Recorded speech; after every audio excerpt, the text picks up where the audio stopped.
Mpanzu ana mapenzi na Yanga. Anafanya naye mapenzi?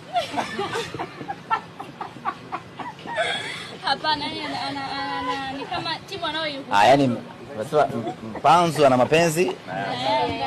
Wanafanya mapenzi? Hapana, naikubali. Kwa hiyo anayemfanya mwenzie nani kwenye hayo mapenzi? Anaikubali kama anapenda, anaipenda. Si Mpanzu ana mapenzi na Yanga? Anapenda. Anapenda kuitumikia. Mpanzu ana mapenzi na Yanga. Kwa kuitumikia lakini.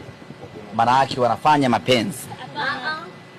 Na anayemfanya mwenzie nani kwenye hayo mapenzi ya Mpanzu na Yanga? Muulizeni Hansi, nani hapo anayefanywa? Sio kufanywa. Ana mapenzi na Yanga kwa maana kwamba anaipenda kwa kuitumikia kama anaipenda Simba. Nyinyi kawaulizeni sasa vizuri. Kamuulizeni huyo bwana. Umesema Mpanzu ana mapenzi na Yanga. Sasa nani? Kwa hiyo wanafanya mapenzi. Hapana, semaji. Jambo la kwanza kabisa. Alafu wakisha kujibu wanafanya mapenzi, sio na mapenzi. Nani anafanywa hapo?